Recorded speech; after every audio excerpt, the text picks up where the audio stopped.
everybody. Welcome to the ASAP Afternoon Blitz, Friday, March 3rd, 2023. A little bit late, but I'll take the blame for that. That's my fault. But hey, we might be late, but we're here. It's Friday. A lot of stuff going on. Joined by Jay McLovin. How's it going, Jay? Oh, it's going well, man. Honestly, it is going well. I don't know if you've noticed, Gonzo, but the whole Westbrook thing that they were lobbying so hard for over there in LA just does not look like it's working out well. I thought it was working out great. Oh no. No. They are 0-4 with Westbrook. And I don't know if you caught his beautiful, and I put it loosely in quotations, but his beautiful game against Golden State on the last one. But the man went 3 for 12 at the line, or at the free throw, or no. His field goal percentage, 3 for 12. Jesus, I'm gonna get it out. Eventually, I'm gonna get it out right. And then at the 3-point line, he went 0 for 5. I don't know about you, but 0 for 5 at the 3-point line, 3 out of 12 shooting. You got 8 points. You got a few rebounds, a few assists. Not exact. I think he had 8 total points. Not exactly what you would want from a quote-unquote former MVP. Best player in the league. I don't know. Right? I'm just saying, the man's shooting 41% right now in 56 games for the season. I just, I don't get it, man. I don't get it. And, at some point, I think the Clippers got to realize that just like the Lakers realized that Westbrook is just not getting it done, or he's not going to get it done for you. And I think it's time that the NBA needs to move on from Westbrook. Or at least, if nothing else, do like what LA did. Put him on the bench, let him come off the bench. Maybe he can try to round back into that 6th man that he was working on over there with LA. And he actually looked pretty good in that role. When he was under Ham, coming off the bench, he was looking pretty. He was like, that was probably the best I've seen Westbrook look in the last 2 to 3 years. So maybe the Clippers need to put him back on the bench like LA did and let him come off the bench maybe that will pump up his field goal percentage. But I'm not impressed. And again, we can lump all that in right through with Kyrie freaking Irving, baby, because he looks like dog poo-poo with Dallas Mavericks too. Hey, they won last night. Him and Luka both had big nights. Well, sure, the damn dog can find a bone every once in a while, but how many bones is he going to be able to collect? Because one game, and they've been, 5 games in? I mean, it's only the second game that they've won since the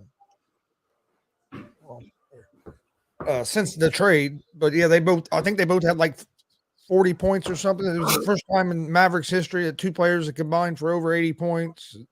They both had, because I took the 76ers to beat them last night, and of course the Mavs had to fucking win. That's how it rolls. But I did have the Warriors beating the Clippers. Got those parlays over there. I did have the Warriors beating the Clippers.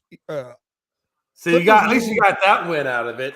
I know they haven't done nothing since Westbrook got there, but to me, they wasn't going anywhere before they got Westbrook either. No, I didn't think so either. No, they don't have. One, they don't play consistently, and I mean that in 2 ways. One, they're not in the court consistently enough, but 2, even when they're on the court, Paul George has been so inconsistent this year. He's been up and down the whole time. Kawhi, hell, you never know if that dude can even walk half the time. They still have. They end up getting rid of John Wall, didn't they? Yes. Then unfortunately he went back to Houston, and I still don't know what Houston did with him.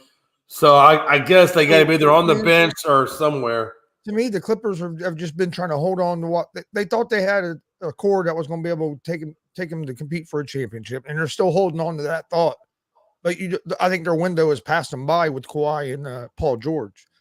Kawhi because you can't get him on the court, and then George there's been some injuries, but then it just some inconsistencies. There's times he looks like he's one of the best players in the league, and then he'll come out the next game and look terrible. And then he was the one, and he was the one that really lobbied for Westbrook, which was kind of weird because it didn't sound like them two were the greatest, got along No. the greatest when they played together in OKC. So it was kind of surprising that he was lobbying for him so bad. I think Westbrook can help a team in certain roles, but if you're depending on him to come in and be your savior and and put up 20 something points every night and facilitate, you're looking for the wrong guy. To me, he's at his point in the career. He's going to be more of a role player, maybe even a six man, but he's not. He can't be the guy you're dependent on. That's going to come in and really and bring fire to your team. He's just not that guy anymore. Yeah, I honestly thought the best addition that the Clippers made was getting Plumlee.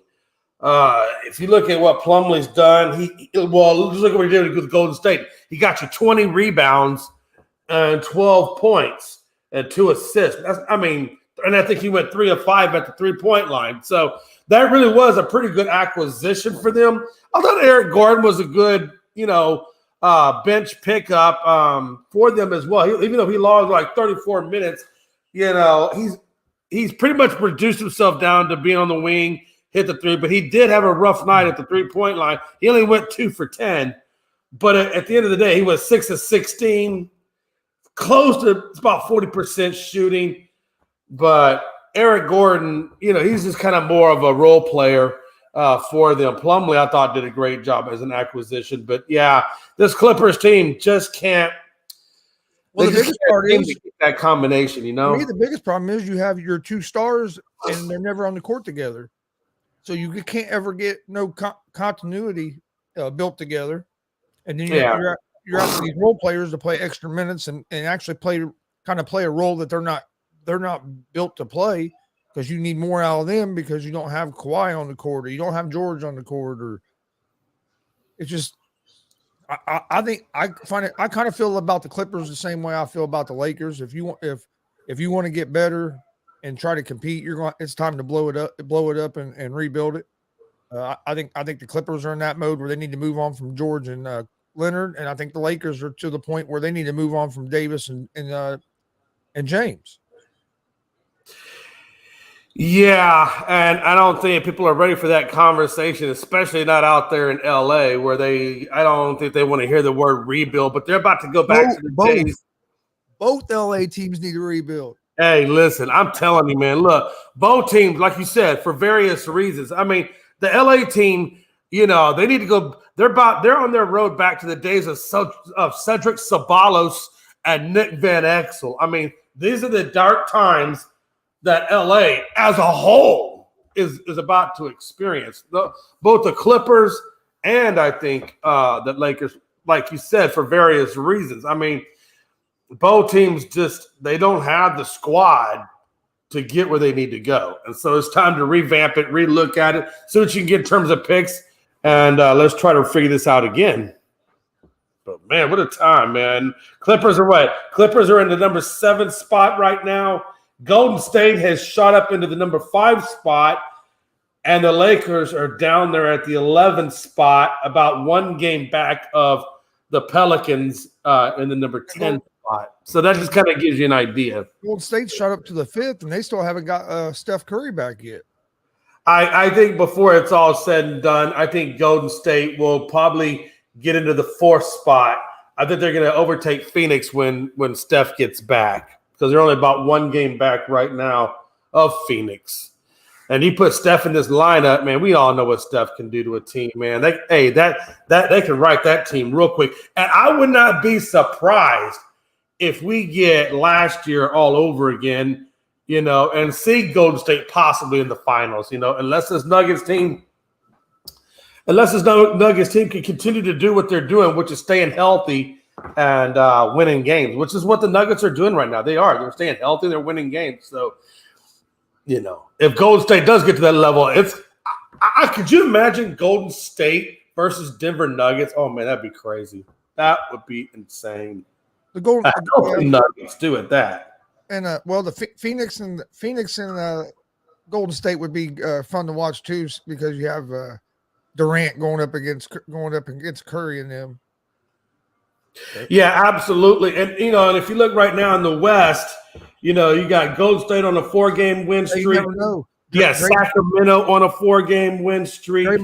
Draymond might call KD a bitch again if they have to play each other. Oh man, It might hurt KD's feelings, and hell, KD might leave Phoenix. You never know. I mean, Draymond's words hold a lot of power. Yeah, how we love Draymond freaking Green, man. Again, in a team that a lot of people aren't really paying attention to right now, but are quietly on a serious move. There's this New York Knicks team, and they're on a 7-game win streak. So there's definitely some teams making some noise, in this league. Basketball. New York Knicks have been playing good basketball. I've watched them the last. The last 7 wins that they got was over the Nets, the Celtics, Pelicans, Washington, Hawks, and then the Nets again, and then the Jazz. So yeah, I mean, there's some pretty good teams in that win streak. Obviously, the Celtics and the Hawks, I thought were some really good wins for those guys. So they play Miami tonight, so we'll see how that works out. But yeah, man, this Knicks team, I tell you, you're right. Look out for them, man. They're warming up, and they don't look like they're slowing down. They destroyed the Nets last night. Yeah, that Brunson. I told you, man. When they got Brunson from Dallas, I really hated seeing Dallas let go of Brunson. I thought that guy was a really good spark plug.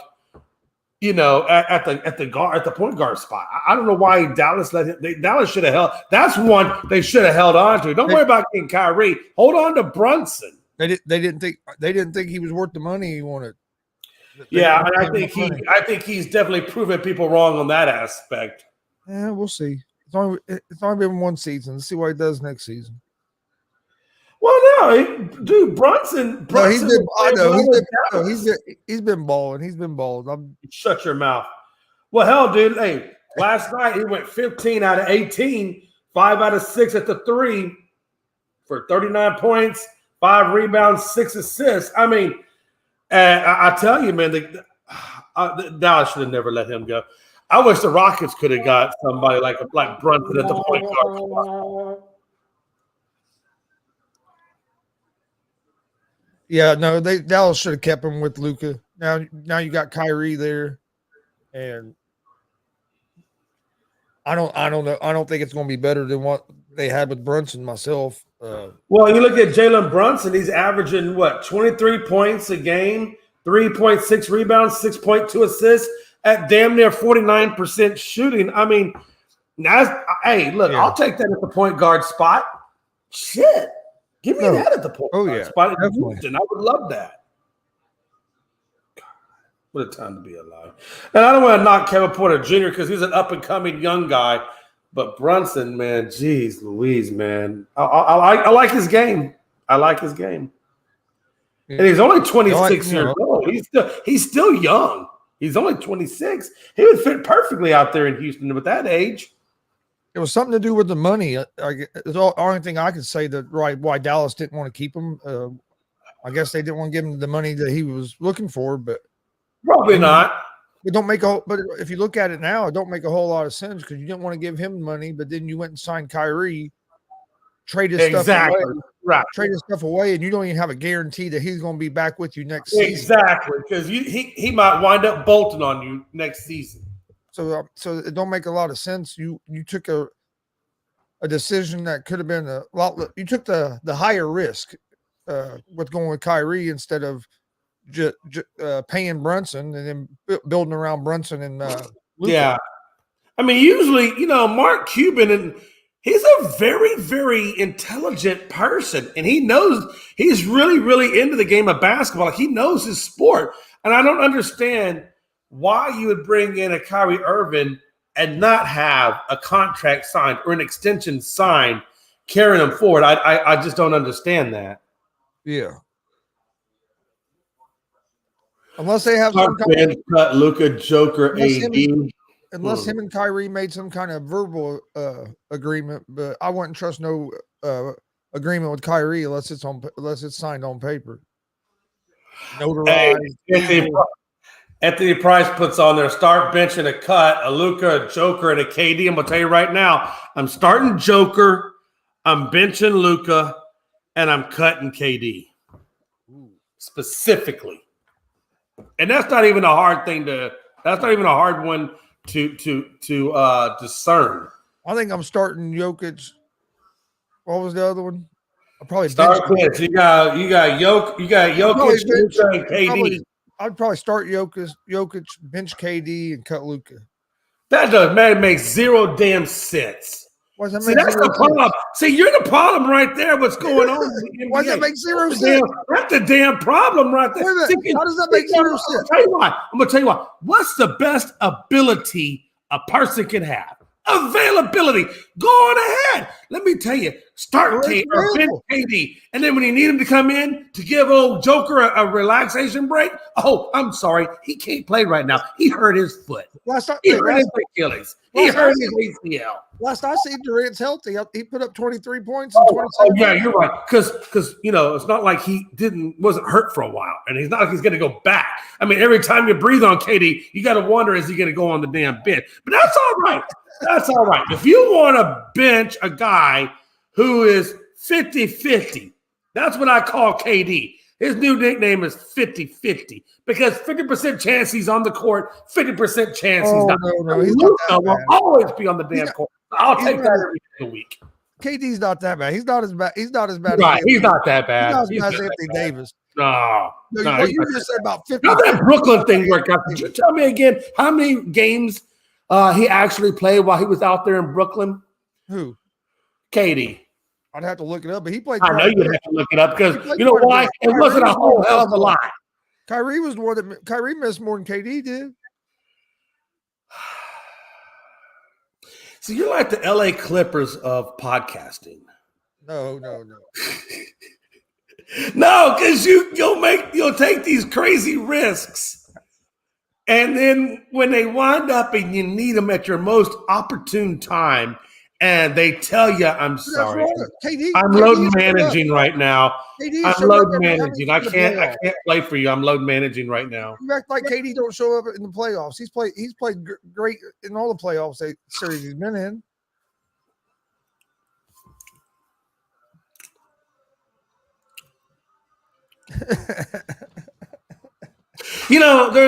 There's times in my life that the therapist will tell me, Jay, you just have to let them do what they want to do, Jay. You can only take them so far. You can only make them to the water. You can't make that horse drink. And Gonzo, I can't make you drink. If you want to go out there and take some of that Jim Jones Kool-Aid because you think the aliens are coming, well, so be it. Then the aliens are coming. Drink the Jim Jones Kool-Aid, and I'll be back. I'll be there to, rest in peace while Luka is over there making shot after shot after shot. And that's what KD does. KD's buckets. From now on, your new nickname is Jim Jones. No. Your new nickname is Jim Jones or Kool-Aid, whichever one you prefer. Hey, let's clarify something. Maybe you like High C. Can I call you High C? Hey, let's clarify something. The aliens aren't coming. The aliens are already here. Hey, man. Hey, you know what I'm saying? How can I compete with that logic? I don't know that I can. But I'm just saying, Gonzo, with the lineup in which you have chosen, I don't have a lot of faith in. Hey, start bench cut AD, Zion, and Ben Simmons. Oh, Jesus, man. Let me see that chicken salad. Man, what are you going to do with that? I mean, hell, they're all on the damn bench. Can I just cut all three? I'm about to say, that's like, what am I going to do with that? I'd say you'd have to take AD. You'd have to start AD just because he plays more. He plays basically more than either one of the other two. I think you'd probably do in that exact order. I think you'd probably start AD, then Zion, and you just cut Ben. I think Ben's mentally broke. I think if you keep Ben's psychological issues will slowly seep over and affect Zion and AD. So I think just on that alone is a reason enough to cut Ben. I'm just saying. Yep, there we go. What a time to be alive, man. If I was ever faced with that situation, I would probably say, you know what? It was a good time playing this game, but no. If I was ever faced with that situation, I probably need to sell my team. If I have all three of them on the team at the same time, you're like, what the hell was I thinking? Hey, let me ask you a question. Since we're talking about crazy situations and crazy things, what have you, I want to talk Stetson Bennett just for a brief moment. You know, he's gone to the combine. He's addressed his public intoxication issues with banging on people's doors at early morning times. He's addressed his cell phone issue at the parade or what have you. You know, you got to imagine Stetson Bennett's draft stock's probably already pretty damn low. But how much lower can you possibly get when you put public intoxication in on top of that? And then you decide not to throw at the combine, that you're going to wait for your pro day in Dallas. Your pro day is going to be in Dallas. So I don't know, man. I look at Stetson Bennett. If I was gonna draft Stetson, I think Stetson's probably going to go to around the 5th or 6th round at this point. I wouldn't be surprised if he seeped into the 7th round, to be honest with you. But Gonzo, if you're looking at Stetson Bennett, where do you think he would fall in the draft? Okay. What do you do with the cell phone? Real quick. So I think he was on the cell phone playing music, doing all this other stuff. I guess rather than focus on the parade, things like that. I'm not really so much focused on the cell phone issue. That was just something I had seen that he was addressing at the combine. I'm more focused on the public intoxication and banging on people's doors early in the morning hours when your draft stock is already kind of low. And then you got issues with alcohol on top of that. I mean, I'm just saying. Yeah, that's what I don't like. The guy gets one public intoxication, and then we want to say he has a problem with alcohol. Who knows? I'm sorry. Hey, if you get an arrest and alcohol is involved, and you don't want me to say he's got an issue, you're right, Gonzo. I apologize. He handles his alcohol.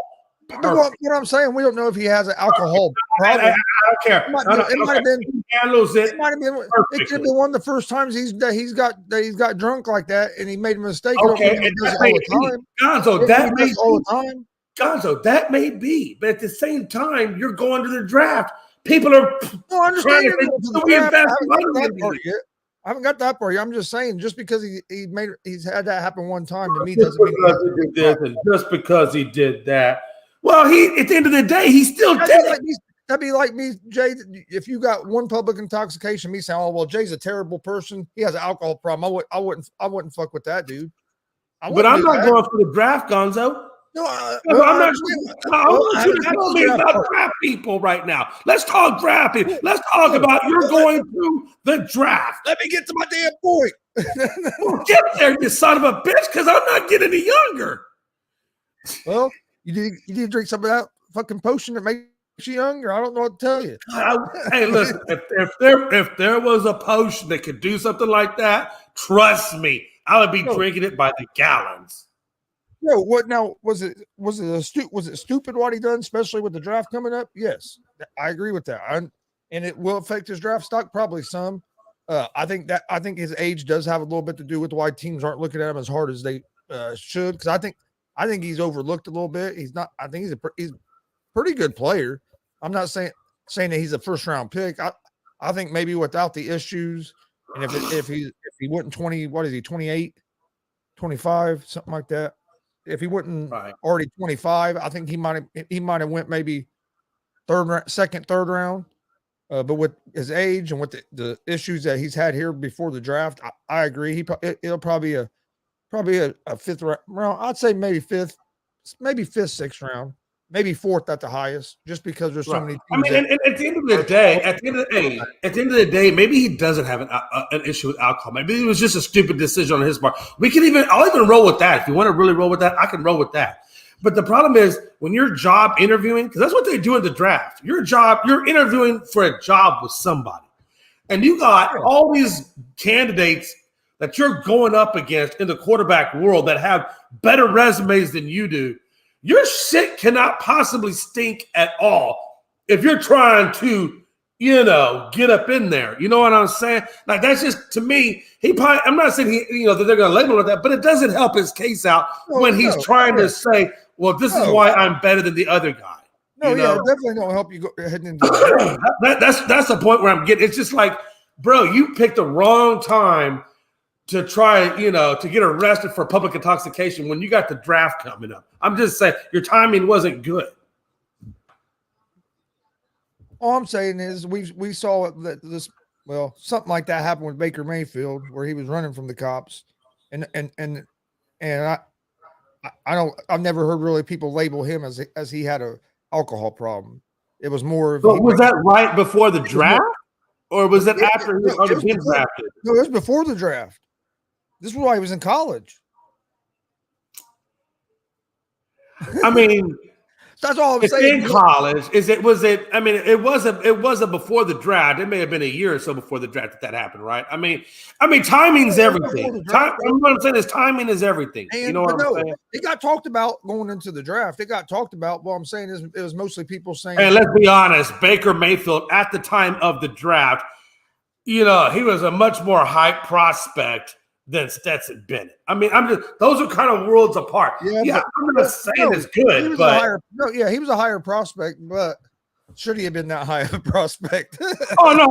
Again, hindsight for a lot of teams is something else. But when your draft stock is pretty high, and you got one issue, it'll lower you, but not nearly where if you're already at the damn near bottom of the rung, and then you have this right before the draft.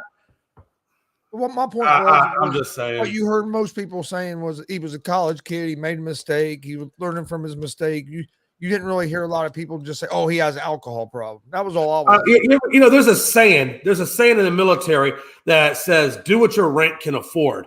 In other words, some people can make mistakes. Some people really can't afford to make mistakes. If you got talent, that talent can kind of support. I'm just saying. Yeah. If we're going to say one guy has an alcohol problem, we need to do it for everybody that has them situations. Yeah, but one guy's alcohol problem, nobody's going to give a damn about because his talent is so much better. The other one, his talent's already kind of. I mean, don't give a damn. If you really have an alcohol problem, don't give a damn because you'll end up like Johnny Manziel, who couldn't stay away from alcohol, and your ass is out. Your ass is out of the league. Oh, Johnny had more than just an alcohol problem. He had a party problem. He was too into the party scene. He was wanting to get with all the girls, all the liquor, all the casino action. I mean, Johnny was just out of control. You get what I'm saying? Oh, I know exactly what you're saying. But this is also a guy that was known as Johnny Football going into the draft versus Stetson Bennett, who's Stetson Bennett. They should have known Johnny was going to be like that coming from Texas. I don't know, man. We got a pretty good, history of great quarterbacks. But it's true, though. Hey, he was in a party town out there in College Station. So trust me, I get where you're going with that. I do. The bad thing was I was a Johnny Manziel fan when he was in college. I was a Baker Mayfield fan. I'm not gonna lie, I was a big Baker Mayfield fan. I was rooting for him because of his story. I've always liked the underdog. So I was like, being a two-time walk-on, I wanted him to come in the NFL and really make a mark. He came in the NFL and did not make a mark. I'll tell you what, though. Hey, since we're talking college and before that, I'm excited now that Texas is now in the SEC. I just saw the schedule that they're going to have next year in the SEC, and I'll tell you, it's chock-packed full of good games. They got to play Michigan. They got to play Alabama. They got to play A&M. I mean, it's just a lot of really Ole Miss. I mean, they have like a lot of really good teams in Texas' schedule. So nobody can sit there and say, well, Texas is in the Big 12. Who do they really play? Now we can say, hey, look who Texas is playing. Now, granted, they're going to have to really elevate their game to stay in the SEC. It's a much tougher conference, as we all know. But I think since we saw how well Texas played against Bama last year, and obviously with Ewers going down with that injury, I think Texas can hang, man. I really do. Now, especially with Archie Manning, he'll be what? He won't get the call this year. I imagine yours will probably still get the reign there at QB1 with Texas. But next year in the 2024 season, I think we're going to get a helping dose of Archie Manning at that QB1, and I think that's where Texas really will start to take off. No, I agree. Especially with the recruiting class that I think Archie Manning will bring in, and Sarkisian will bring in, and the SEC being in the SEC will bring in. So I think in 2024, especially with Oklahoma now in the SEC, I think we're going to see some Southern action, come into that thing. I mean, I'm looking forward to about the 2024 to 2026 timeframe because I think the college rankings are going to get a little obscured a little bit there. A little bit. A little bit. A little bit. Oh man, yeah. I agree with you. It's going to be interesting to see because you have teams moving to the Big Ten. USC and UCLA are moving to the Big Ten. That's going to be interesting to see how their style of football works with the Big Ten style. Big Ten's more run the ball defense, where USC is all about scoring points and not playing a lot of defense. So it's going to be interesting to see how much they're going to have to change their style to fit in there with the Big Ten. Then, like you said, with Texas and Oklahoma. So yeah, it's going to be interesting seeing these teams move to these big conferences and basically making like two super conferences almost. It seems like everybody's going to them two conferences now. Yeah. So and then here in another year or so, you got the college football playoff expansion as well. So next couple seasons are going to be really interesting for college football. Oh, absolutely, and I'm looking forward to college football this season, man. I'm looking forward to see, how far my Longhorns can go, especially in this new conference with this new schedule. I do expect some highs and I do expect some lows because it is a tougher schedule. Different schools will be playing, different levels of competition they'll be playing. So it's going to see how well Texas can adapt to this new conference. My favorite college football team is going to do the same this year or next year, probably that they've done this year. So, who's your team? Indiana? Yeah, IU. We're terrible. Not bad. We're pretty terrible in football. We were pretty good a few years ago, and then our quarterback got hurt, and then he ended up transferring, and we haven't been able to get back to that level. But I mean, we got to find another quarterback. You guys are more. I think I use more basketball now. Oh yeah, we're more about I'm just that's just my that's my team. That basketball program out there at IU is really freaking good.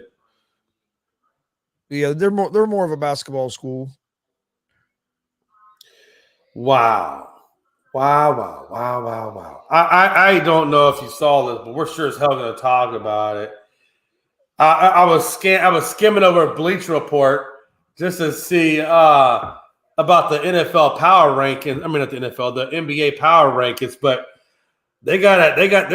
on Blitz report, they're coming out saying Daniel Jones wants more than the $45 million that's been linked to him. So he thinks he deserves more than $45 million. I don't know what this dude is smoking or what herb he got a hold of, but to think that for the fact that Daniel Jones thinks he's worth more than $45 million is laughable. Well, I don't know if he thinks that he's worth that. I think that him and his agent are coming in high because you know that these teams are going to try to take that number down. So whatever initial number you offer, they're going to try to chop down anyway. So why not? So to me, it's smart. Go in high. That way, when they do chop it down, they might be chopping it down to what you think, to the area that you're wanting or the number you're thinking of. Instead of going in there and the number you're thinking of, say he's really thinking, I'll be happy if I get 25, 30. Well, if he goes in there and says, hey, let's his agent says, we're looking for 30, 35 million a year. Well, what's the Giants' first thing they're going to do? They're going to try to get that down to 20, you know what I mean, 25 million. So why not start high and then let it work its way out to where it goes, and then you might end up getting a number that you're comfortable with out of that. Where if you start at the number you're comfortable with, you're probably going to get less because these teams are always going to come counter offer your whatever your agent comes up with to start with most of the time. Yeah, I think already at 40, him saying he thinks he's worth 45 million right there is astronomically high. I think Daniel Jones is worth around the 20 to 25 million a year. So if he really thinks he's going to get 32 million, to me, that's too high. And then, by the way, the non-exclusive franchise tag for Jones would be at 32 million. So I gotta be honest with you, man. If he ain't gonna come down on that asking price, and if he can't meet me around the mid-20s, I got to be honest with you, man. If I'm the Giants, I think I look to trade him or sign or trade or just let go of him and go back to the draft and trade up in the draft and try to get another quarterback because I don't see paying him $45 million. I don't see him even paying him $32 million. Is going to keep me happy or excited about that because I don't think he's worth $32 million. I think they'll sign him to like a three-year deal for around. I'm going to say around 30 a year. Well, I think he's going to end up getting for about a 3-year deal and they'll probably have an option for the third year. That gives him a couple more years to see if he's their guy or not. Because I think they're torn. I think they still think some of them still think he's the guy and some of them don't. And I don't think they're 100% sure on whether Daniel Jones is their guy. After the way he played this year, he played a lot better this year than what he had his first couple seasons. So I think he ends up getting a deal there with New York. I'm gonna be honest with you, based on your logic, and your logic is a lot more sounder than what he's trying to do.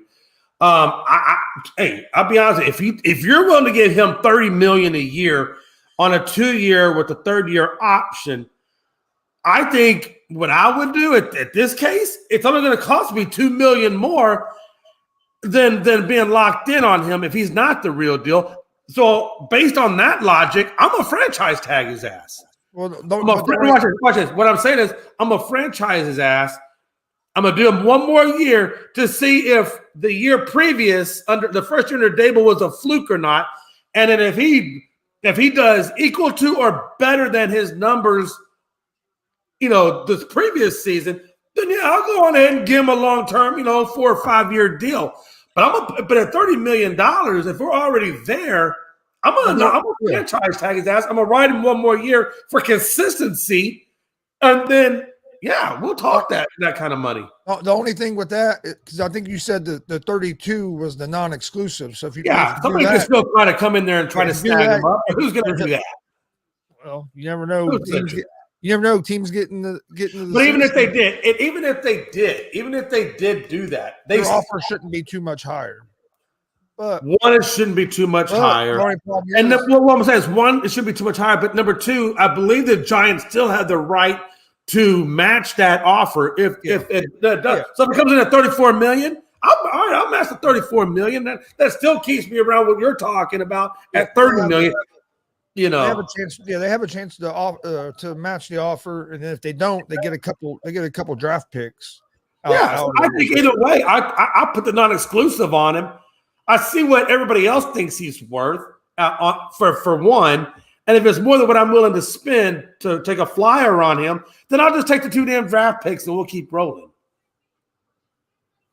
Which is, I'm still coming out ahead some kind of way because if they do snag him, right?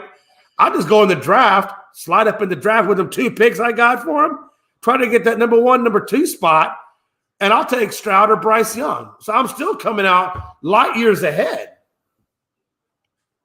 Yeah.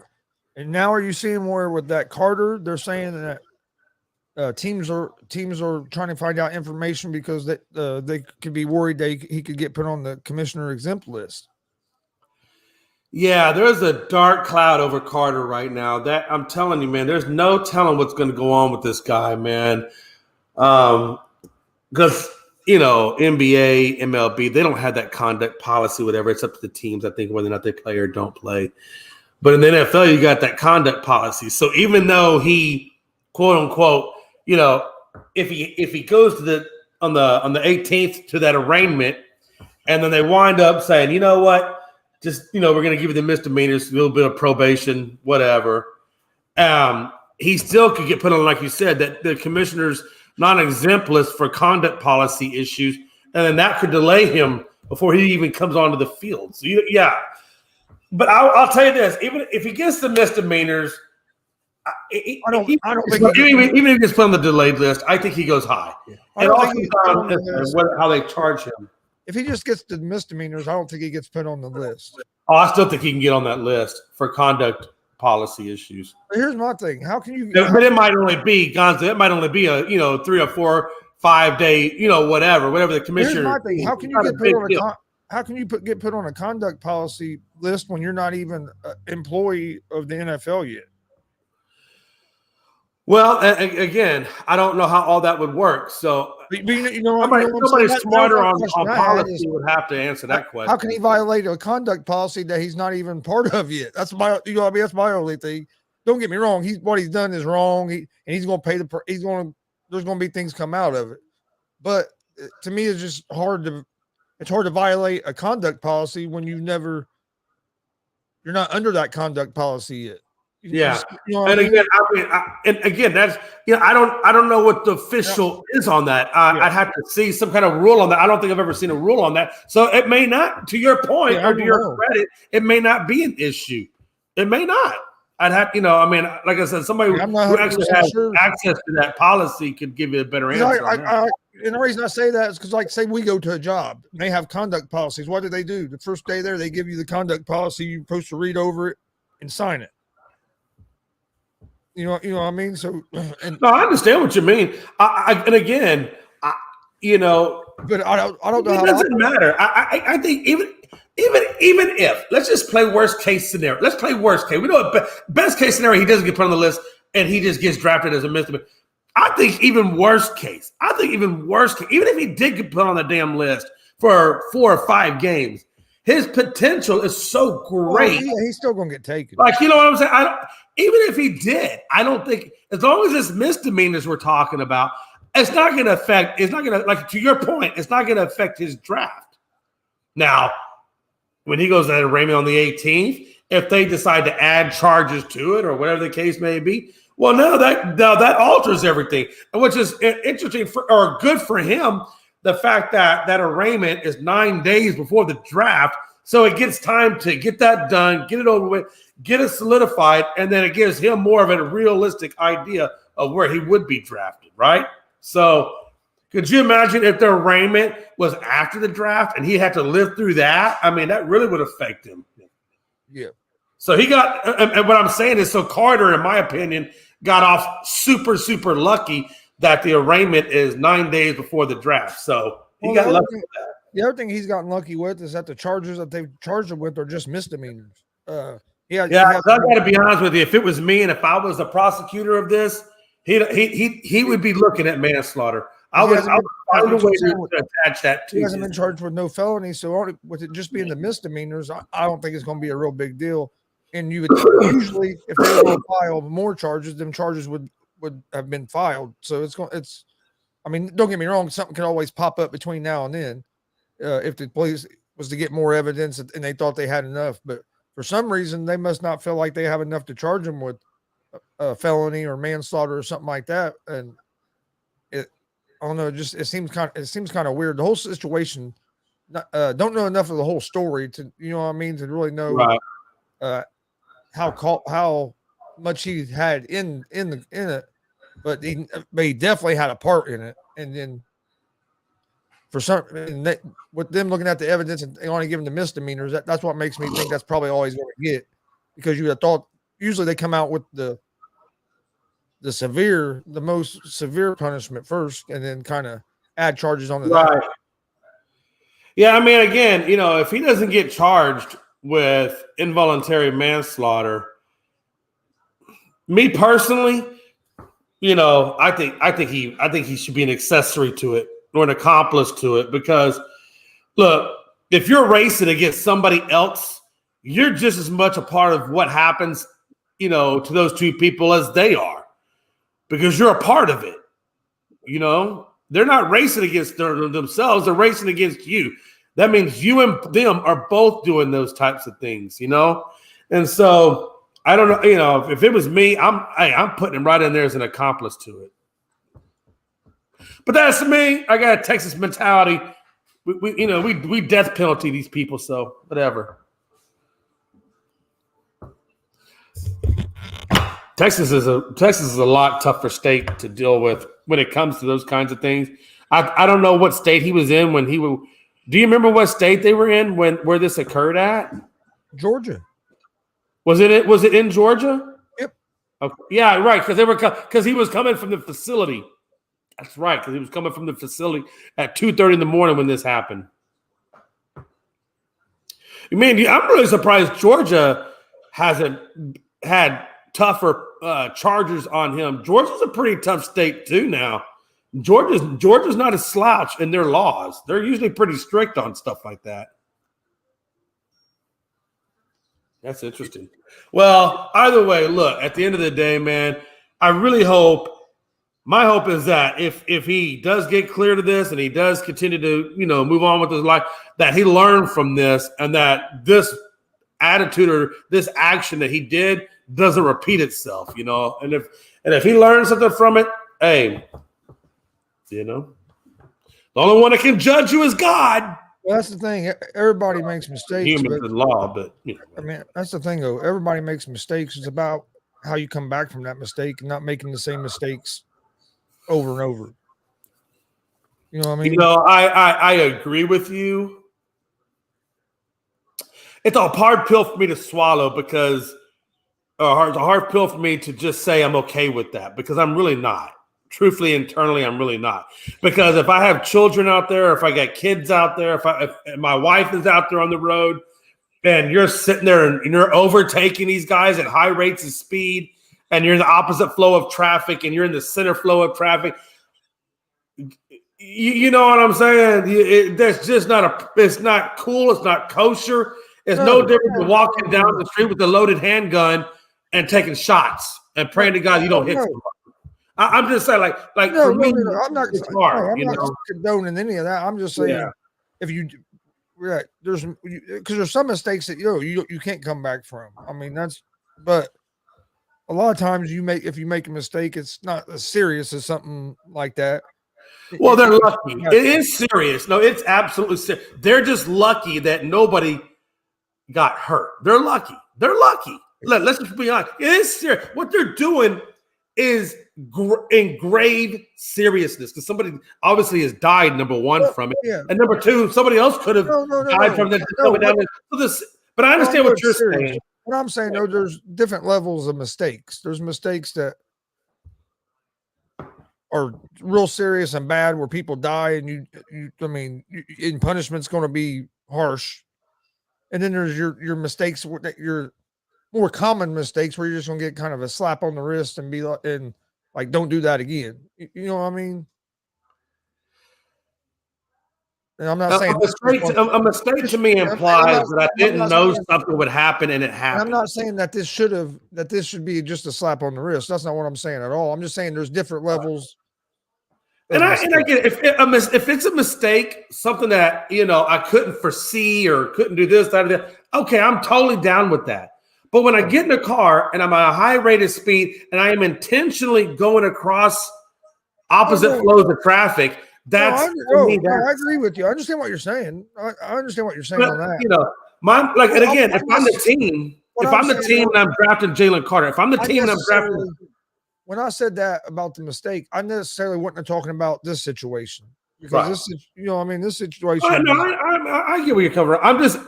I guess to wrap it up for me is where I'm going with that is if I'm the team and I'm drafting Jalen Carter, or if I'm contemplating drafting Jalen Carter, there's going to be some interviews there where I got to find out what's in his head, Where is he going? How's he going to live his life? I mean, like you got to do a deep dive. Oh yeah, no, yeah.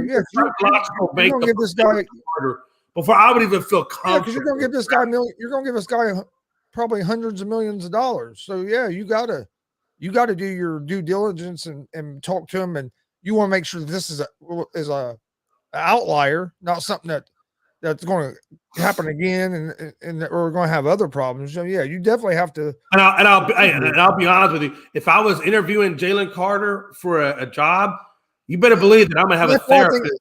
Hey, watch this. Hey, I'm gonna have a therapist in that room.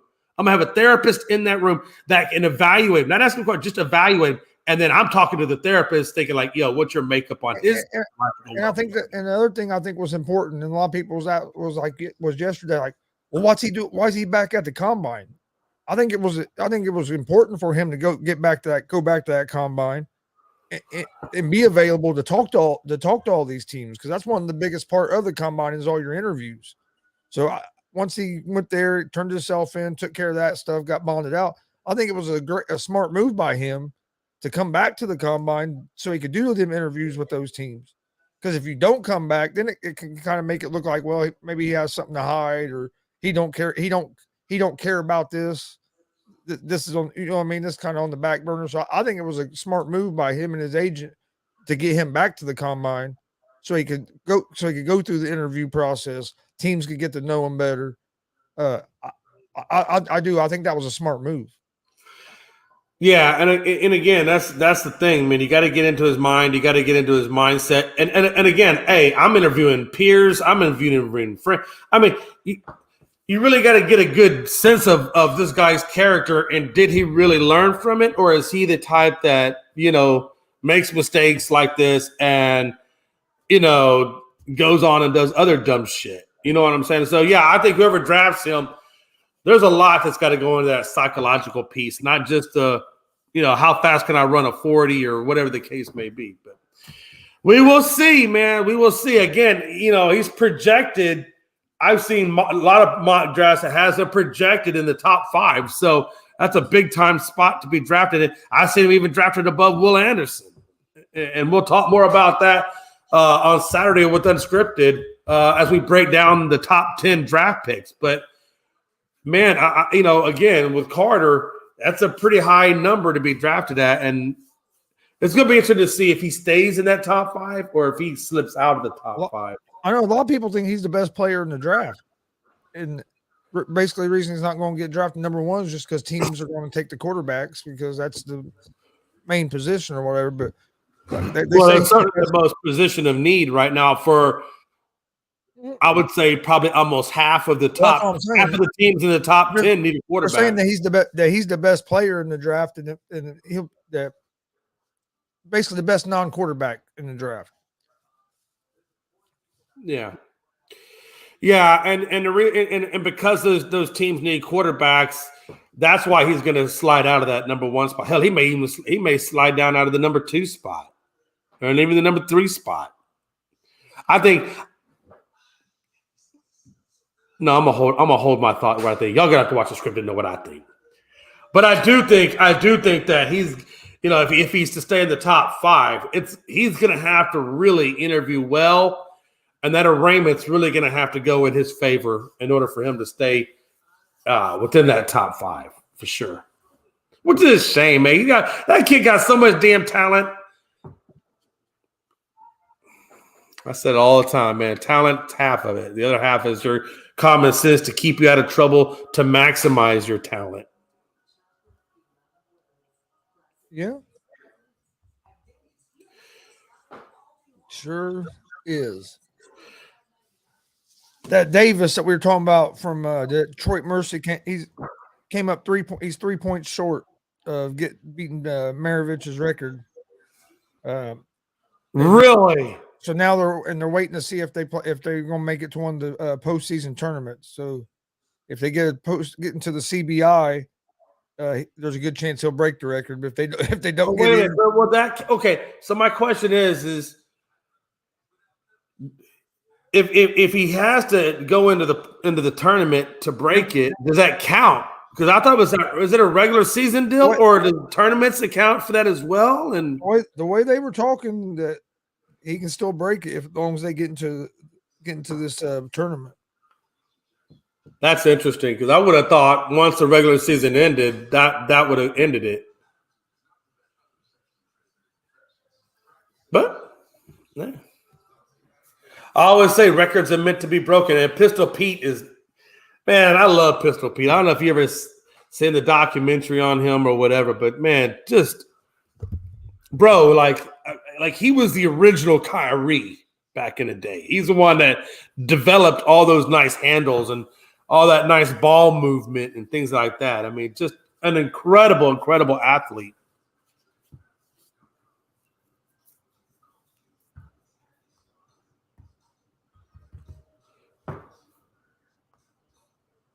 Yeah, the way it talks, if they get invited, that he can still break the record. So I guess they'll count it, even though it would be. Oh yeah. So. Man, Bryce James, son of LeBron, announces he's received college basketball scholarship offers. Duxney, I can't say that. I don't know if I'm saying that college right, but he's only 15 years old and he's already getting the scholarships coming in. Yeah, they say he's better than Bronny. Man, that's they say that a lot of people think he's gonna be the best out of the two sons. Yeah, I just wonder. I mean, they're always going to compare him to Braun. I just wonder. That's going to be the hard part. It's hard to play in a guy's shadow, especially in your father's shadow, especially when your father is LeBron James. I mean, look LeBron James. Yeah. I mean, look at Michael Jordan's sons. They were decent basketball players, but they couldn't never live up to. It's hard to live up to that. Oh no, man! What Jordan went through was he's just a freak, man. What Braun went through, he's just a freak. I just wonder. I don't think I don't want to say can he get to this out of there, but do you think that Bryce? Are they saying that Bryce has enough talent to make the impact on the game of basketball that his dad had? Maybe not be better. I'm not saying he's going to be better than his dad, but will he have that superstardom? That superstardom type career. I wonder if that's what they're thinking with Bryce when they say that. I've never seen Bryce play, so I can't really make a. I haven't seen him play either. I've seen Bronny play a little bit, and I'll be honest with you. I've seen clips of Bronny. I've never seen clips of Bronny. When I've seen Bronny play, I mean, he's not a bad basketball player, but it wasn't like he impressed me so much that I thought he was like the top player in the country or anything. I mean, he's a solid player, but I think he's. Unless I haven't seen him play this year, and I know he's went up and his draft stock has went up some. So if he's unless he's improved a lot, I wouldn't have had him as a top 10 pick. But like I said, that was last year. I haven't really seen him play much this year to say whether he should have moved up to top 10 or not. But like I said, when I've seen him play, he always looks solid, but he's never looked like he's like the star of the team. You know what I mean? Yeah. I got to be honest with you, man. Bro, Bryce is standing at 6'6" at 15. Yeah. He's actually taller than Bronny at this point, and he's younger than Bronny. I'm just saying, man, hey, look, when you got LeBron James type genetics running through your body, whether he's better than Bron or not, you got to imagine, that this guy's going to be a damn good basketball player when he gets to the pros. And if he goes to the college ranks and really develops his game even more, I mean, you know what I'm saying? I mean, I'm looking forward to it, man. I'm lucky that I'm still young enough that I'll be able to see Bryce and Bronny when they get in the NBA, and we can all speculate on, how well they're going to come out of this, Yeah. No, it'll be interesting. Because, like I said, we've seen a lot of kids of big stars not be able to live up to it when they get in the league. And well, we're still waiting to see what the results are going to be from Shaq's son in the league now, and Pippen's sons in the league now, and we're still waiting to see are those guys going to pan out, or are they going to, just stay at the end of the bench and ride some pine? Yep. And that's the thing. You just never know. But the guys, the main thing for to me, for LeBron James's kids, they got to go in with the mindset, I got to create my own legacy. I can't try to live up to my dad. I can't compare myself to my dad. This got to go in there, and play. Because if they try to compare themselves to their dad, you're probably coming up short, because there's not many guys. There's not many guys out there that can do what their dad has done. Oh yeah, it's never a good thing to compare to dads. All you can do is look at the player for who he is, especially when your dad's like Michael Jordan or LeBron James. Because you're good. Look, if you're trying to compare Pippen Jr. to Pippen, or Jordan's sons to Jordan, or same thing even with Braun, I guarantee you're going to be disappointed every single time. Unless the only way you wouldn't be disappointed is if your last name is Manning, because for some reason in that family, they just produce star-studded athletes that just impress beyond measure. You look at Archie, you already know Manning is better. You get Eli come up. Eli's not better than Manning, but he's still pretty damn freaking good. And then you look at Archie, the grandson, the one of Cooper, that they said Cooper was the best out of all three of them. Cooper was the best athlete of all of them. And now you got, Archie over there breaking Peyton and Eli's record. So, and Cooper, I don't know what they put into that Manning concoction. If they got DNA, extractions and putting things in, and Cooper getting hurt changed a lot of things, because if Cooper wouldn't have got hurt and had to quit playing football, Peyton would have never ended up in Tennessee. Peyton would have went to Ole Miss. Yeah, he was going to go to Ole Miss, and so he could throw the ball to his brother, because Cooper was the wide receiver at Ole Miss. Yeah, that was the plan for Peyton. Well, then when Cooper got hurt, Peyton decided to go to Tennessee, so that would have changed all that. Like I said, those Manning genetics. Honestly, the Manning genetics are just crazy. And you can see the evolution, right? The whole damn family, is NFL worthiness of, and I don't mean just worthiness, I mean worthiness. You know what I mean? Like Hall of Fame type. Like all of them. You just don't. That family tree's genetics are stupid. That's gonna be a thing to see how Archie does compared to his uncles. Tell you what, I've seen him play. I've watched some of his games, and then live, and then I've also seen some highlights of him. But man, I think he's the real deal. Look, all I know is this. And Tom Brady's the GOAT of the NFL, which he is. You got to say that the Manning family is a GOAT athletic family. They're like the GOAT of producing Hall of Fame athletes. It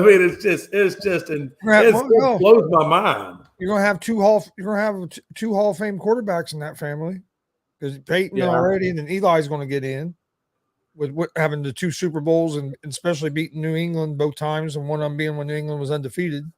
Oh yeah, so Eli's getting in.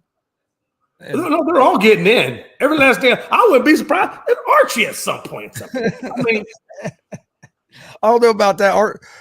Archie didn't win a whole lot of games there in New Orleans, but it wasn't all his fault. He didn't have nobody around him. I'm just saying. Archie might be a low end, but I've seen footage, dude. That dude was running for his life. Well, and people don't remember. They don't remember too. Archie Manning did play for the Oilers at one point as well.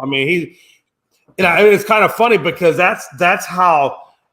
There at one point in time, Archie Manning was driving the car, and in the back seat was Oliver Luck. Oh, not Oliver Luck. It was Andrew Luck and Peyton Manning. Yeah. Now, how weird is that when you got Peyton Manning and Andrew Luck in your back seat of your car? It's crazy. Yeah, because Oliver was was his. Yeah, yeah, he was. Oh yeah, they grew up together. Yeah. Man, what a time to be alive, man. Jeez. What a time, man. But yeah, you look at and again, World Baseball Classic. I seen a couple of. I was looking on the MLB side. It looked like a couple of players were withdrawing their names from the Baseball Classic. Yeah, because of injuries. So I wonder how that's going to affect the U.S. team. If the U.S. team will be, because I gotta be honest with you, man, this World Baseball Classic, the U.S. is going to have their hands filled with the teams coming out of South America or in that region, Dominican, Cuba, all that area. I mean, they're going to have their hands filled with it, man. I think the World Baseball Classic games start the 8th, if I remember right, March 8th. Yeah. I know Dustin said some of the teams are down there getting ready to play some exhibition games against some of the major league teams. I guess a couple of the major league teams are playing a couple of the World Baseball Classic teams. That makes sense. And I think he said that started this weekend. I think. Yeah. I mean, it makes sense that they would have exhibition games. I mean, you know what I'm saying? They all got to keep warm. They all need to get about it. He was talking about it earlier on our baseball show this morning. Of course, he's down there in Arizona. I think he said there was 14. What did he say? 14 games today down there. Yeah. So it's 14 games altogether. I think that's why he said that there was going to be today. What's it like? Is it like a single the Baseball Classic? Is it like a single elimination, double elimination? How exactly does the rules work with that? I'd have to look. I don't know 100% on that. I don't know if I think they put them in pools. You probably play your pool play and then go in the tournament bracket after that. And they probably use the pool play to seed you for the tournament bracket. That's interesting. Because that's what I'm saying. You got to imagine it's going to be tournament style. I would imagine either single elimination or double elimination. I don't know for sure, but what I'm assuming, because I've seen it done in other tournaments, they'll do probably 4-team pools, and you'll play the other 3 teams in your pool, and then the top teams in each pool will move. That'll be like your 4 number 1 seeds or whatever, and then your second place teams in each pool, that'll be like your 4 number 2 seeds. Right. You know what I mean? Yeah. No, I understand what you're saying. But I'd have to look. I'm not 100% in the World Baseball Classic. But I think he said between the spring training games and then the couple exhibition games that was going on, that there's it was 14 or 15 games that was going to be played today in Arizona. And he said you had to watch out for the Coyotes. Who are the Coyotes? Coyotes. Oh, watch out. Yeah, they got And then a game got delayed. I got blue. I played blue with me. Blue take out a coyote. A game got delayed yesterday for 45 minutes because of a big rattlesnake was in a dugout. So could you imagine that? Oh my god! They got delayed for 45 minutes because they had to call in a wildlife person or whatever to come in and get the snake out. Yeah, that's with no damn rattlesnake. Yeah. Those things will kill you. Yeah, he said the game got delayed for 45 minutes. So you got coyotes, rattlesnakes. Yeah, I don't know if I want to go to Arizona to watch a game. Shit.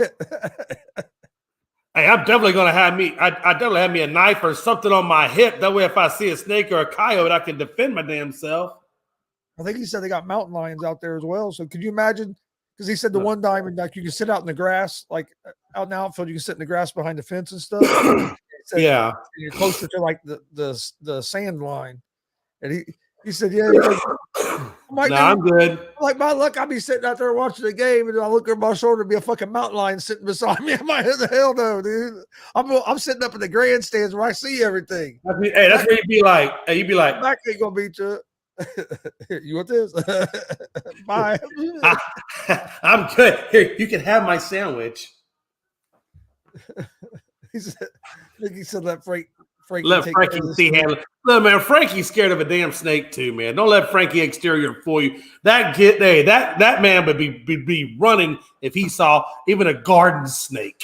Okay, I was thinking a little grass snake would have Frankie running. Okay? I'm okay with a little gardener snake, but I ain't fuck with no rattlesnake. Fuck that, bro. And that's the thing too. Where I'm moving to out there in Texas, man. Hey, it's primarily forest, so they say snakes, jaguar, like all these different animals, like hogs, all this stuff's out there. And I'm like, man. They show pictures of people like have like rattlesnakes on or king snakes on their damn patios and stuff. Like where they, no, I'm good. I'm definitely gonna have me a little pellet gun or a little BB gun. I'll be shooting the hell out of them things. So what you gonna do? You walk outside in the morning. There's a fucking king snake sitting on your patio. Jay's gonna be like, "Well, I guess I'm stuck in the house for today. I'm not going out that door." Hey, listen, I'd do like any typical white American male would do. I'd tell Mel to go out there and kill that son of a bitch. Hey, listen, Mel's parents come from West Virginia. They out there up there in the mountains. They got bears. They got snakes. What you do? All kinds of shit. You know what I'm saying? You see that? You shut the patio door. You shut the patio curtain, and you go back. You go on with your business, and don't use that door. Hey, I remember one time, Gonzo, speaking of snakes, I remember one time, so the youngest one has a snake. She's got a little ball python she got from PetSmart, right? And we had a little get-together at the house, and one of my friends is deathly afraid of snakes. Like, when I say deathly afraid, like, he will literally crap himself if he came within inches of a snake. And I remember one time he came out of the house, and he was looking in the cage to make sure the snake was in the cage, and he couldn't find the snake, and I looked at Melanie at the time, and I said, "Hey, Mel, does he know that we can't find the snake right now?" She's like, "No." I said, "Good, don't say nothing." And so then he goes in the bathroom, and apparently what happened was a snake had gotten, he was able to push the lid out. He got out of the thing. The snake was inside the trash can. And the trash can was next to the toilet where my friend is taking a poop. And all the while, the snake is literally right there next to. I said, hey, Bo, hey, don't make no sudden movements. He's like, and I can hear him in there because the echo. He's like, he's messing with the toilet paper, which is literally like right above the snake. He's like, what do you mean don't make no sense? I said, well, apparently, I think the snake is in the trash can that's next to your toilet. He said, what? He just screamed like a little girl. Bro, the man came out the bathroom tripping over his own underwear, trying to get out the house, and he's telling his wife, grab the kid. And I'm like, just saying, that was the best day ever. I looked at my wife, I said, we should do this more often. Was literally tripping over his own underwear. Could not make this up coming out of the bathroom. He didn't care if he was naked or not. He was getting as far away from that snake as he could possibly get. I was like, oh, hell yeah. It'd be different if it was a snake that could hurt you. Yeah, I just a little old python. That wasn't going to hurt nobody. He said, you know what your wife would say, Jason? You wearing the arm face, she would call you a big No, we're not going to say those words, Mickey. I really should have read that more before I put it up there. Again, the words of Mickey Delaney do not necessarily reflect those of ASAP, GonzoSportsRoom, or Unscripted. That was just a technical difficulty. We've had enough technical difficulties today. That is a technical difficulty. He said sorry. You're good, Mickey. But hell, we took me 3 times to get in because you couldn't fucking hear me, and it was on your end. I kept shutting. Yeah, I was on my end the whole time. Oh, it was awesome. I was like, "What the fuck is going on?" Yeah. I keep turning shit off, restarting it, and you still couldn't hear me. I'm like, well, I don't know. And you said, oh, it's my fault. Hey, I never said I was a sound engineer, okay? I'm still learning half this damn crap. I looked at my board because I thought maybe I accidentally. Maybe you bumped something, or maybe one of the cords came out. Yeah. Or I thought I muted the wrong, because I can mute like my different inputs and stuff. So I thought, well, maybe I accidentally muted the input that goes to the laptop to go to you. And I looked, it's like, it's not muted. And I'm looking at it. Like, it should be fucking working. What the hell? Oh man, yeah, I see where it says Antoine Davis falls just shy of Maravich's NCAA. I don't think he gets it. Oh no. I don't think he gets it. Maybe, I mean, I know you said, but maybe, I mean, I might be wrong, but it seems like if he was going to get it, they would let, I don't know. It's interesting. The article I read said he could that if they got into the tournament, he would still be able to pursue Maravich's record. If they get a bid, if they get a bid into the CBI or whatever, it's not like the NCAA tournament; it's a lower level tournament. Right. I just seen here too where it says Nick Saban is not a fan of three schools. The SEC might make Alabama play under the new format. They're going to have permanent. They're saying that Alabama is going to have 3 permanent schools that they have to play every year. Huh. That's interesting. I got to read more into that. But yeah, I wonder. Oh, so it says right here for a year now, SEC officials have been discussing divisionless 8 or 9 game conference scheduling format, with Texas and Oklahoma moving to the SEC from the Big 12 in 24. In the 8 game formats, teams will play 1 permanent opponent and 7 rotating teams. In the 9 game format, teams will play 3 permanent opponents and 6 rotating. Wow. That's interesting. Yeah, it is interesting. I just wonder, like, then who would the 3 permanent teams be? Like, that's going to be interesting. Well, it says an 8 game format, choosing 1 permanent opponent for each team is somewhat non-controversial, with most having a single primary rivalry. But choosing 3 permanent opponents can be tricky for a hotly competitive league with some of the country's biggest brands and most visceral fan bases. That's what I thought. It's going to mess up with the fan bases. That's who I thought it was. I didn't realize that. I decided to look it up. That Antoine Davis. Yeah. His dad is Mike Davis, who used to be the head coach for IU. That Dave really? He was assistant coach under Bob Knight for years. And then after Bob Knight left, he was the head coach for a couple of years. Actually went real deep in the NCAA tournament. Actually, I think we went. That's interesting. Because Davis Antoine, he was actually born in Bloomington, Indiana. Wow. Okay. And he played for the team, that Detroit Mercy. His dad is the coach of that team as well. So he plays for his dad in college. Man, hey, and now he's that close to breaking the record. How crazy is that? How long has that record stood for by Maravich? And listen to this, Jay. It says he started training for basketball at age 12 and worked with well-known coach John Lucas II in Houston, Texas. In part to continue his partnership with Lucas, he was homeschooled from 7th grade through high school and played basketball for Houston Homeschool Athletics, a private homeschool support organization based in Houston. So he was born in Indiana, but he spent most of his childhood in Houston. Yeah, because he went and trained with John Lucas. Working with John Lucas. Which John Lucas was a phenomenal trainer and developer of talent. So, man. He was I'll tell you, man. Hey, he got some good teaching, and at that point. He said he was a 3-star recruit, basically because they considered him undersized at 6'1" and 150 pounds. Said he did not receive offers from any major Division I programs. After originally signing with Houston, he walked on to Detroit Mercy, where his father is now. Because when I got thinking about it, I was like, I bet you that's him. I looked it up, but yeah, because his dad, like I said, his dad led IU to, I think we made the national championship game and lost. I think that was the year we lost like Maryland or something in the national championship game.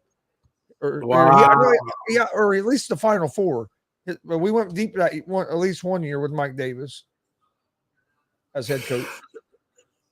So what is Davis? Is he a sophomore or a junior in college? Where is he sitting at? Let me see.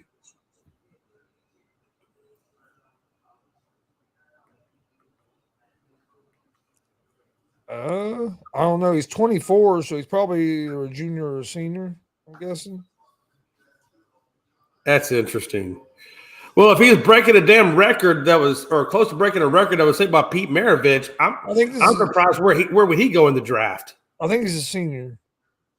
Is he a senior? Okay.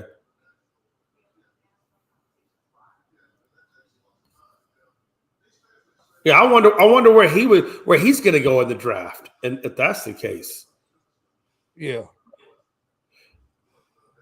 Or if he's in the draft. I know some of the lower schools. I don't know if they always make it into the draft. He may have to maybe do a walk on with the basketball team, NBA team or something.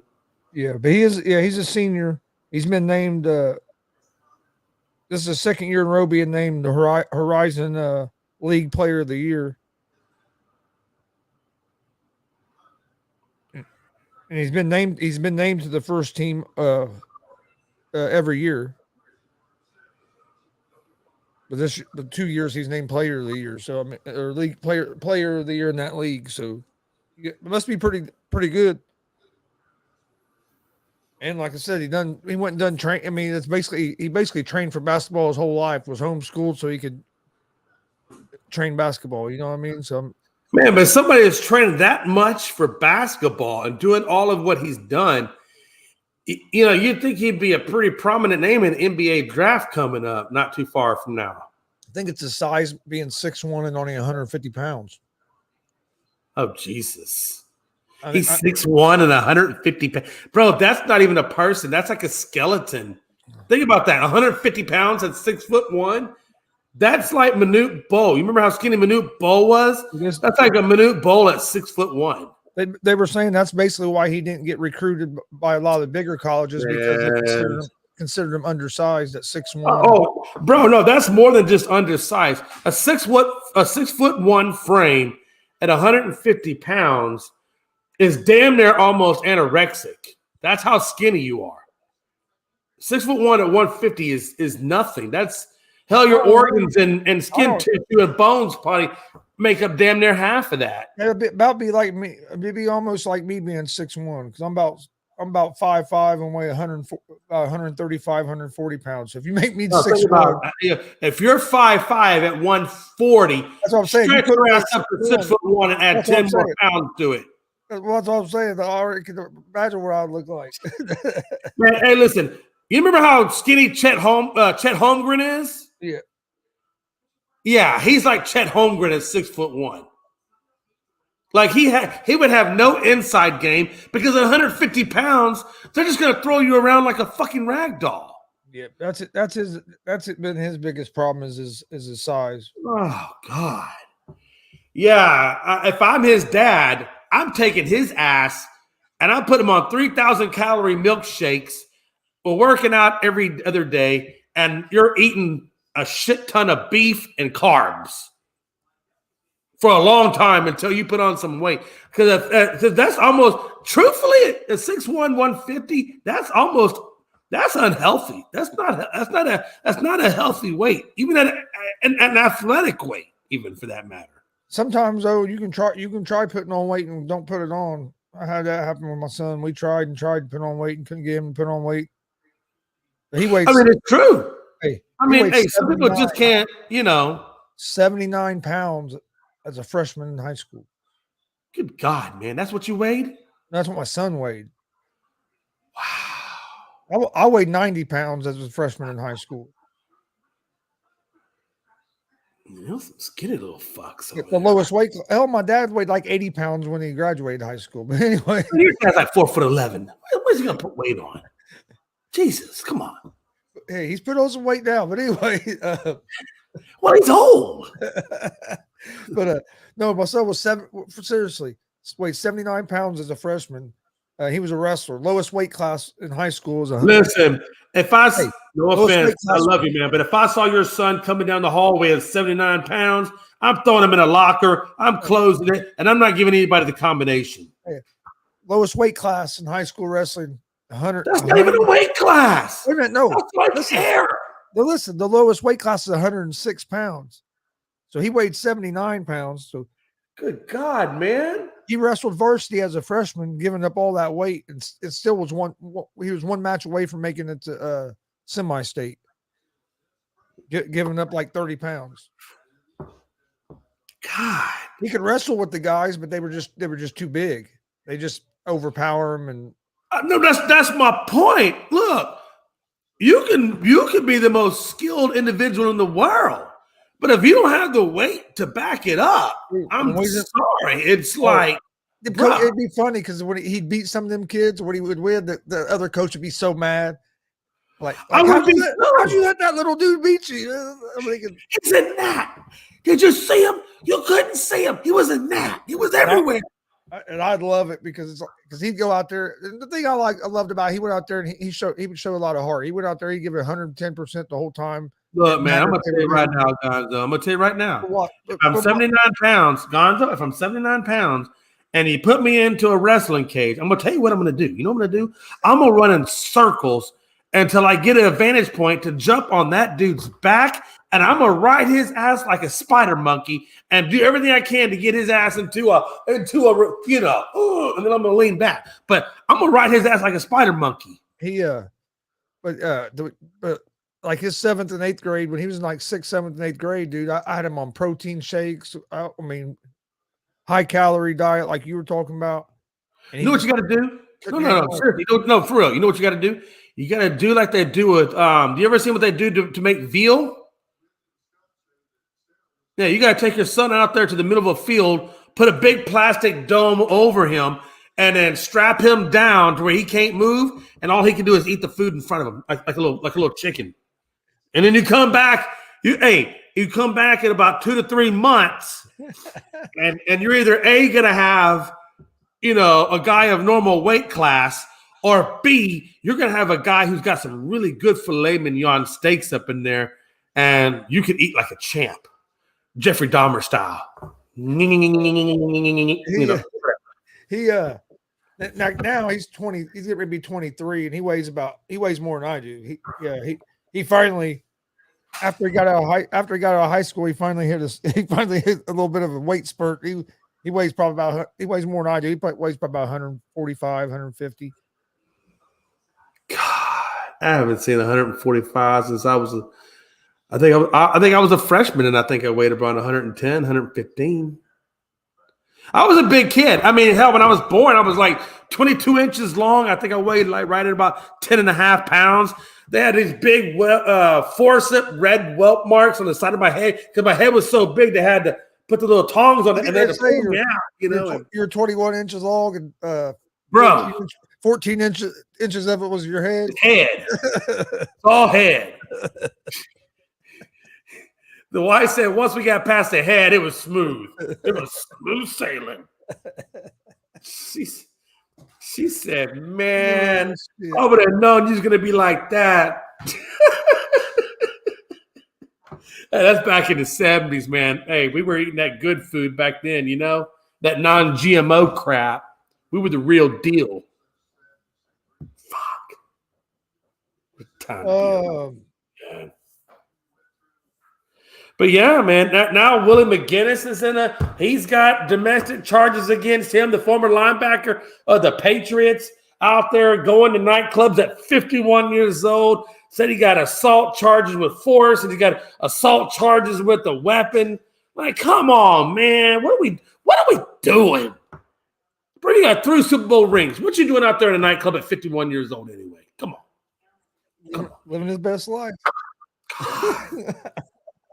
I don't know what clubs you're going to that you feel like you got to bring a weapon to. Maybe you should find a better clientele of clubs to go to. I'm just saying. You know what I mean? I mean, if I'm 51 years old, let me see. I'm a former athlete.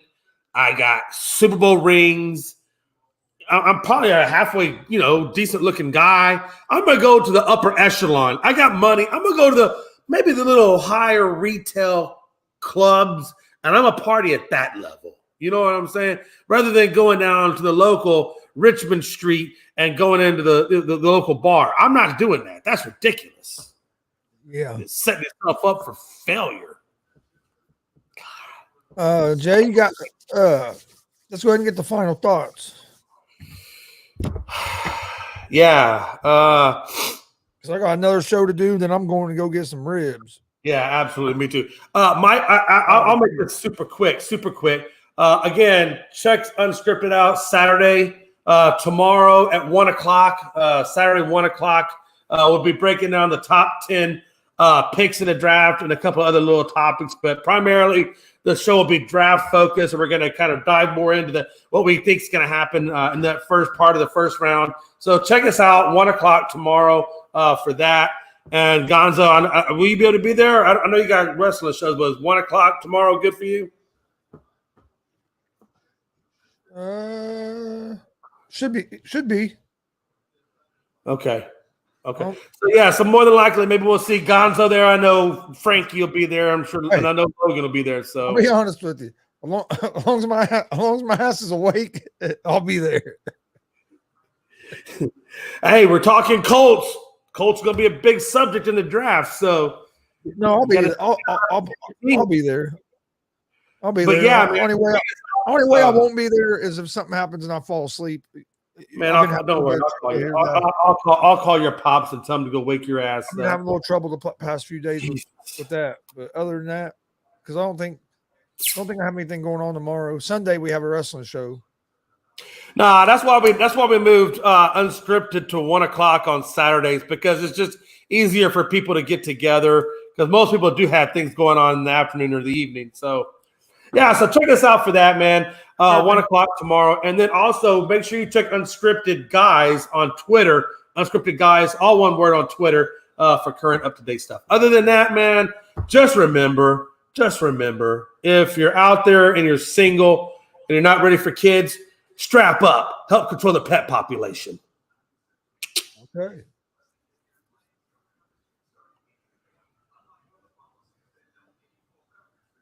He said, "Hey, wait, Chris, aren't you Mexican? Mexicans don't eat meat today. It's Holy Week." Laughing out loud. I'm eating some barbecue ribs today. What does Damon even know about being Mexican, other than the fact he has a last name of Hernandez? Yeah, we got a new barbecue joint in town. We're gonna go check it. We're gonna go check it out. See if it's any good. Hey, I love you too, Mickey Delaney. You keep checking us out. Make sure you check out the ASAP Network app. Android users, go to Google Play Store, ASAP Network. It'll pop up. Hit the button. It'll load up. And boom, you have it. Roku, same thing, and then also Amazon. So if you have a Fire Stick, go to where you can search for your apps. ASAP Network. Boom, you can catch all of our content on your Fire Stick. It will be available for Apple users here soon. Once we get that launched, we will let everybody know about that. But please go check it out. New content gets loaded to it every day. All the shows you see here on the ASAP Sports Network get put on there. So it's a nice on-demand way to be able to catch all of our content. Also, hit that subscribe button on YouTube at GonzoSportsRoom and at the All Sports All Plays Network, and at Unscripted. We'd all appreciate it. Follow us on Facebook, Twitch, Twitter, Instagram, all at GonzoSportsRoom, and at the All Sports All Plays Network. That's where we post all the information about our shows. GonzoSportsRoom side of it, we had 3 pro wrestling interviews this week. Go check those out. Damian Michael Cole, Justin Danger, and then yesterday, Nick Diamond. All 3 of them were real interesting conversations. Go check them out on YouTube and Facebook at GonzoSportsRoom and at the All Sports All Plays Network. And we'll be live streaming pro wrestling this Sunday, 4 p.m. Eastern, live on YouTube, Twitter, and Twitch at GonzoSportsRoom and at the All Sports All Plays Network. Won't be on Facebook. We stopped doing it on Facebook. That way we don't have to mute every time they play music. Kind of affects the flow of the show when you mute and then you just kind of sit there waiting and watching what's going on, but you can't tell nobody what's going on. You can't really tell the people what's going on. So you just kind of sit there. Then you hit the button on mute. It just I think the show flows a lot better and we don't have to do that. So we decided to just go YouTube, Twitch, and Twitter for the wrestling show. So make sure you check that out. Sunday, 4 Eastern, it'll be Summit Pro Wrestling, Retribution, main event, Alice Crowley, been on AEW, AEW Dark, and then also Jeremy Hadley is who she's facing. He's been He's been wrestling for 15, 16 years, one of the best around as well. So it should be a great main event. Other than that, enjoy your weekend. Big UFC tomorrow night. John Jones makes his return to the octagon against Cyril Gahn. So you got big pay-per-view tomorrow night. Who knows? We might decide to do a watch along for that tomorrow. Kind of waiting to see if what kind of plans I have tomorrow evening. If some plans go through, we probably ain't going. We're not going to be doing the doing the UFC, doing anything with the UFC. But if that don't happen, we'll probably do something with the UFC. So we'll see what happens. So, we appreciate everybody watching. This has been the ASAP Afternoon Blitz. Appreciate Jay McLovin joining me. We'll be back Monday at 1 p.m. Eastern with another episode. Check out the rest of the ASAP Network stuff going on the rest of the day and this weekend. And we will see you guys on Monday.